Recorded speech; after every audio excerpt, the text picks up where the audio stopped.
Hello viewers, இன்னைக்கான அரசியல் அப்டேட்டில் பார்க்க போகிற ரொம்ப முக்கியமான ஒரு பரபரப்பான தகவல் என்ன அப்படின்னு பார்த்தீங்கன்னா, தற்போது பார்க்கும் பொழுது தமிழக வெற்றி கழகத்தினுடைய தலைவர் விஜய் தலைமையிலான அமைச்சரவை விரிவாக்கம் செய்யப்பட்டிருக்கக்கூடிய நிலையில், அதிமுக அதிருப்தி நிலையில் இருக்கக்கூடிய அணியைச் சேர்ந்த எம்எல்ஏக்களுக்கு வந்து இந்த அமைச்சரவையில் இடம் கொடுக்கப்பட்டதா இல்லையா அப்படிங்கிற ஒரு தகவல் வெளியாகியிருக்கிறது.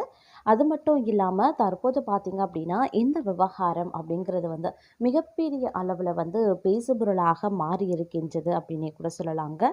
இந்த விஷயம் பார்த்தீங்க அப்படின்னா ஆட்சிக்கு ஆபத்தாக வரக்கூடிய வகையில் வந்து ஒரு சிலருக்கு அமைய பெற்றிருக்கிறது அப்படின்னே கூட சொல்லலாம். அது என்னென்ன அப்படிங்கிறத பற்றியும், இந்த அமைச்சரவையில் யார் யார் பங்கேற்றிருக்கிறாங்க, அதிமுக அதிருப்தியாளர்களுக்கு பங்கேற்பு கிடைச்சிருக்கிறதா, அமைச்சர் பதவி கிடைச்சிருக்கிறதா, அப்படி கிடைக்க பெற்றால் என்ன துறை வந்து ஒதுக்கப்பட்டிருக்கிறது அப்படிங்கிறத பார்த்தீங்கன்னா பல சுவாரஸ்யமான பரபரப்பான அரசியல் அப்டேட்ஸ் தொடர்ந்து நீங்கள் தெரிந்த பலன் பெற வீடியோவை ஸ்கிப் பண்ணாமல் கடைசி வரைக்கும் பாருங்கள். வீடியோக்குள்ளே போகிறதுக்கு முன்னாடி இது வரைக்கும் நீங்கள் நம்ம சேனலை சப்ஸ்கிரைப் பண்ணலை அப்படின்னா உடனே சப்ஸ்கிரைப் பண்ணிக்கோங்க. அப்படியே பக்கத்தில் இருக்கக்கூடிய நோட்டிஃபிகேஷனுக்கான பில் பட்டனையும் ப்ரெஸ் பண்ணிக்கோங்க. சரி நேயர்களே, வாங்க வீடியோக்குள்ளே போகலாம். தமிழக வெற்றி கழகத்தின் தலைவர் விஜய் தலைமையிலான அமைச்சரவை இன்று விரிவாக்கம் செய்யப்பட்டு காங்கிரஸ் தாவேகாவை சேர்ந்த 23 பேர் அமைச்சர்களாக பதவியேற்றிருக்காங்க. ஆனால் அதிமுக எடப்பாடி அதிருப்தி அணியைச் சேர்ந்த சி.வி. சண்முகமும் எஸ்.பி. வேலுமணி உள்ளிட்டோருக்கு அமைச்சரவையில் இடம் வழங்கப்படலை. இந்த நிலையில் 2 காரணங்களால தான் விஜய் வேலுமணி அணிக்கு அமைச்சர் பதவியை வழங்கலை அப்படின்னு தமிழக வெற்றி கழகத்தினர் அந்த காரணங்களையும் சொல்லியிருக்காங்க. அது குறித்து இப்போ நாம் பார்க்கலாம். தமிழக அரசியலில் கடந்த சில வாரங்களில் அதிகமாக பேசப்பட்ட விஷயம் என்ன அப்படின்னு பார்த்தீங்கன்னா, விஜய் தலைமையிலான தாவேக அமைச்சரவையில் அதிமுக அதிருப்தி அணிக்கு இடம் கிடைக்குமா அப்படிங்கிறது தான். குறிப்பாக எஸ்.பி. வேலுமணி, சி.வி. சண்முகம் அணியைச் சேர்ந்த எம்எல்ஏக்கள் தாவேக அரசுக்கு ஆதரவு அளித்திருந்தாங்க. அதன் பிறகு அவர்களில் சிலர் அமைச்சர்களாகலாம் அப்படிங்கிற தகவல் தொடர்ந்து வெளியாகி வந்திருந்தது. ஆனால் இன்று வெளியான அமைச்சரவை பட்டியலில் அதிமுகவை சேர்ந்த ஒருவரின் பெயர் கூட இடம்பெறலை. இதனால் அரசியல் வட்டாரங்களில் பல கேள்விகள் எழுந்திருக்கிறது. குறிப்பாக ஆதரவு அளித்த பிறகும் அதிமுக அதிருப்தி அணிக்கு ஏன் அமைச்சரவை வாய்ப்பு வழங்கப்படவில்லை அப்படின்ற கேள்விதான் தற்போது அதிகமாகவே கேட்கப்படுகிறது. தற்போது வெளியாகியிருக்கக்கூடிய தகவலின்படி அமைச்சரவையில் இடம் வழங்கப்படாததற்கு 2 முக்கிய காரணங்கள் இருந்ததாக சொல்றாங்க. தமிழகத்தின் தாவேக அரசு அமைந்தபோது முழுமையான பெரும்பான்மை இல்லாத சூழல் இருந்திருக்கு. அப்போது காங்கிரஸ், இடதுசாரி கட்சிகள், விசிக, இந்திய யூனியன் முஸ்லீம் லீக் உள்ளிட்ட கட்சிகள் ஆதரவு தெரிவித்திருந்தாங்க. அதே சமயம் அதிமுகவில் எடப்பாடி பழனிசாமி தலைமையுடன் மோதலில் இருந்த எஸ்.பி. வேலுமணி, சி.வி. சண்முகம் அணியைச் சேர்ந்த 25 எம்எல்ஏக்களும் விஜய் அரசுக்கு ஆதரவு அளித்திருந்தனர். இதனால் அமைச்சரவை விரிவாக்கத்தில் அந்த அணிக்கு குறைந்தபட்சம் 4 அல்லது 5 இடங்கள் கிடைக்கும் அப்படின்னு அரசியல் வட்டாரங்களில் பரவலாக பேசப்பட்டது. ஆனால் கடைசி நேரத்தில் நிலைமை மாறிவிட்டதாக கூறப்படுது.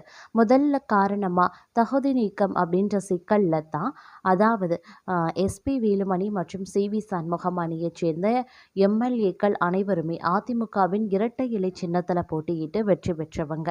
அவர்களுக்கு போட்டியிட வாய்ப்பு வழங்கிய பி ஃபார்மில் கையெழுத்திட்டவர் எடப்பாடி பழனிசாமி தான். அதே போல சட்டப்பேரவையில் அதிமுக கொறடாவாக நியமிக்கப்பட்ட அக்ரி கிருஷ்ணமூர்த்தி தாவேக அரசுக்கு எதிராக வாக்களிக்க வேண்டும் அப்படின்னு அனைத்து அதிமுக எம்எல்ஏக்களுக்கும் உத்தரவு பிறப்பித்திருந்தார். ஆனால் எஸ்.பி. வேலுமணி, சி.வி. சண்முகம் அணியைச் சேர்ந்த எம்எல்ஏக்கள் அந்த உத்தரவை மீறி விஜய் அரசுக்கு ஆதரவாகவே வாக்களித்திருந்தாங்க. இதுதான் தற்போது பெரிய சட்ட சிக்கலாகவே மாறியிருக்கிறது. கொறடா உத்தரவை மீறியதால் அவர்களை தகுதி நீக்கம் செய்ய எடப்பாடி பழனிசாமி தரப்பு நடவடிக்கை எடுத்து வந்துட்டுருக்கு. இந்த விவகாரம் சபாநாயகர் மற்றும் நீதிமன்றம் வரை செல்லக்கூடும் என்று கூறப்படுகிறது.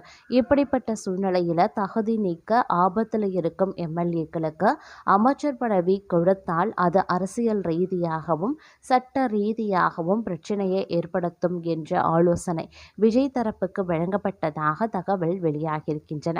பின்னர் நீதிமன்றம் தகுதி நீக்கம் செய்தால் அமைச்சரவையே சிக்கல்ல மாட்டிக்கொள்ளும் என்ற அச்சமும் இருந்ததாக கூறப்படுகிறது.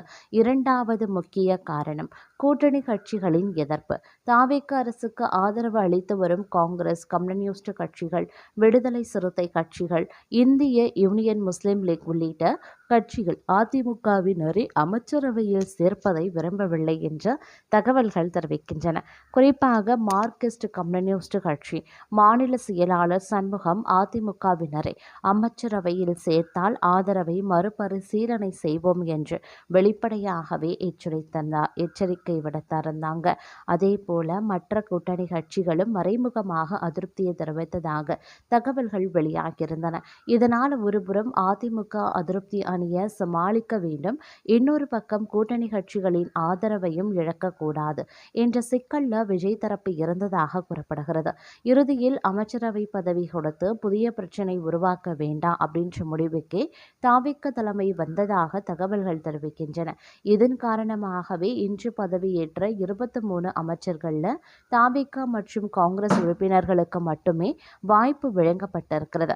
அதிமுக, விசிக, ஐயுஎம்எல் உள்ளிட்ட கட்சிகளுக்கு அமைச்சரவை இடம் வழங்கப்படவில்லை.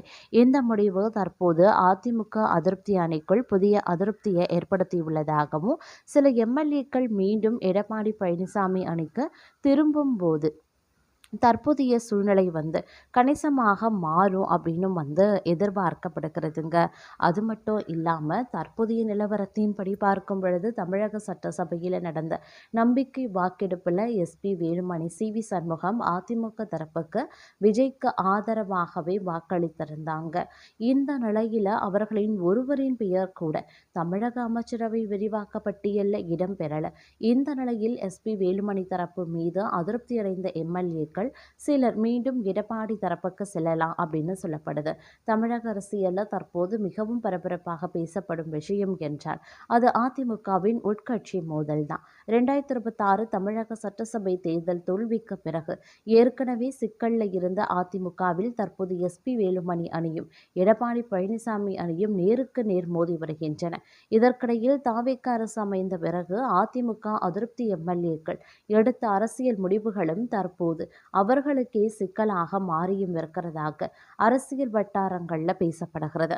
விஜய் தலைமையிலான தாவேகா அரசு ஆட்சி அமைத்த போது முழுமையான பெரும்பான்மை இல்லாத நிலை இருந்தது. அதனால் கூட்டணி கட்சிகளின் ஆதரவு மிகவும் அவசியமான சூழல் உருவானது. காங்கிரஸ், இடதுசாரி கட்சிகள், விசிக உள்ளிட்ட கட்சிகள் ஆதரவு தெரிவித்த பிறகே ஆட்சியும் அமைக்கப்பட்டிருந்தது. அதே நேரத்தில் அதிமுகவிலையும் பெரிய பிளவு உருவாகியிருந்தது.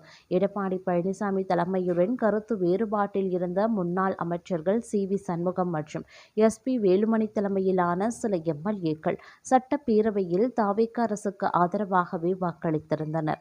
இந்த ஒரு சம்பவம் தமிழக அரசியலில் பெரும் அதிர்வலைகளை ஏற்படுத்தியிருந்தது குறிப்பிடக்கூடிய ஒரு விஷயமாகவே பார்க்கப்பட்டு வந்தது. இருப்பினும் அமைச்சரவை பதவியும் கிடைக்கல, கட்சியிலையும் பிரச்சனை, தொகுதியிலையும் எதிர்ப்பு என்ற நிலை சில எம்எல்ஏக்களை மீண்டும் இபிஎஸ் அணிக்கு தள்ளி வருவதாக அரசியல் விமர்சகர்கள் கூறுகின்றனர். மற்றொரு பக்கம் எடப்பாடி பழனிசாமியும் இந்த வாய்ப்பை பயன்படுத்திக் கொள்ள முயற்சி செய்து வருவதாக தகவல்கள் வெளியாகின்றன. அதிமுகவில் ஏற்பட்ட பிளவை சரி செய்ய மீண்டும் அனைவரையும் ஒரே அணிக்குள் கொண்டுவர முயற்சி நடக்கிறது என்று கூறப்படுகிறது. இதனால் அடுத்த சில நாட்களில் அதிமுக அரசியலில் மிகப்பெரிய மாற்றங்கள் ஏற்படலாம் அப்படிங்கிற எதிர்பார்ப்பு உருவாகியுள்ளது.